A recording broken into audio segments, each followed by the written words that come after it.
Hi, Ian. Ian, I'm going to talk with you about something that you're going to really like. That is your inheritance. Ian, I'm going to do something for you that I've been wanting to do for the last couple of years, but it wasn't possible. Now we're reaching the point where it is going to be possible. I'm going to talk about several things here. First, somewhere in this video, you'll hear about the inheritance. It has to do with your gift of photography and cinematography. First, I want to share this from you, with you, about you and I. Ian, when I first met your mother, you were there. Ian, let me tell you something. I would not have married your mother if I didn't love you. It's that simple. And your mother would not have married me if I didn't love you and you didn't love me. That's a fact. But Ian, the truth of it is that from the time that your mother and I got married, you and I didn't have a chance. Everything was against it. Three people were against you and I. I'm going to talk about that. I'm going to talk about that. Papon, Mina, and even your mother.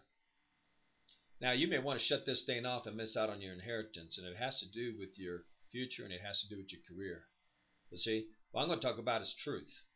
And what I'm going to talk about, a lot of it came straight out of your mouth. It didn't come from me. It didn't come from me. So let me share this with you. Again, your relationship with me was damaged from the very first day that I said I'd do to your mother, and it was damaged by your grandfather, Papon, and down the road him, as well as your grandmother, from what I understand, and also by things that your own mother did. That's a fact. Let me explain what you told us. This is what you told your mother and I. When your mother and I went that day of the marriage and the wedding and all that, and we went on our honeymoon, you were staying with your grandfather. Biggest mistake. Biggest mistake. But anyway, and you as a little 5-year-old kid who was absolutely enthralled. I mean, just excited about me marrying your mother. There's no question about that. You said to your grandfather, or you expressed to your grandfather, Papon, the excitement that I now was going to be your papa. You said that to him. You said, "Great, this is now I can call now instead of calling James James, I can now call him Papa." And I'm going to use words that are maybe a little bit coarse, vulgar, whatever, but I don't really give a damn. Your grandfather, in my eyes, a bastard, turned to you, a little 5-year-old boy who just saw a dream of having a father. It's not to say you didn't have a father with Michael, you did, but at that time there was no relationship. I know there is today, but at that time there was none. But the point is this: your grandfather turns to you and says to you in the sternest of voices, "Don't you dare ever call him Papa. You call him James." See, your grandfather has an issue with men being in the life of your mother. That's why your grandfather and grandmother also played an active role in the destruction of the marriage between your mother and your biological father, Michael. Ask him, he'll tell you.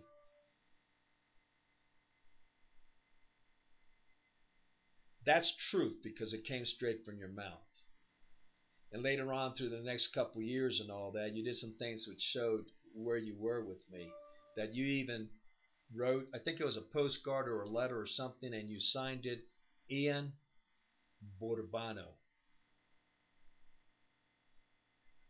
This happened in the very first couple of years, maybe months. I don't recollect. I remember that. Mighty Soul and I were very happy about it.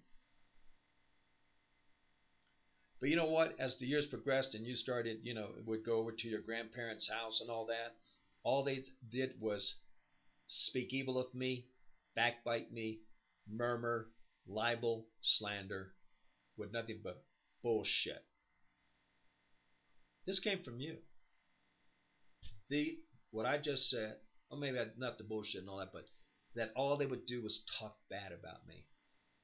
They did that all through my marriage with your mother. Your grandparents did everything whatsoever possible during the years to destroy our marriage. That's a fact. That's a truth. You think they're on your side? Let me tell you something. They could give a flying hoot about you. Now, why do I say that? I'll tell you why. Your grandfather loves you so much. Let me tell you something, Ian. Your grandfather's probably worth, I think, probably a little close to $2 million, if not over $2 million. He's in what, his 70s somewhere. He's got the ability to put you in the school of cinematography and pay for it. He could do that in a heartbeat. But you think he gives a flying fuck? Excuse the word, but there's no other way to put it about you in that regard. Would he even consider doing that for you? Hell no. It's just like today in relation to my children there. You think he would consider sending them to private school? Hell no. It's about the money. Yet while I was there, I tried to do everything and sacrifice to keep you guys in private school. Your grandfather has the ability to take care of it. Take care of you and your cinematography school. Do you think he'll do it? Hell no. Hell no. Anyway, let's keep going. I've asked the Just Right the Check Foundation, which owns the rights to, that liquid manure you talk about? Okay, this liquid manure, it's not a liquid manure. It's actually a 100% organic natural soap for agriculture. I know the guy who formulated it personally. Well, the Just Right the Check Foundation has the rights to this thing for South America with this gentleman. Now I'm going to talk to you about what this product does. It's absolutely phenomenal. It totally eliminates chemical fertilizers that destroy the earth. What it does is, let's take a mango tree.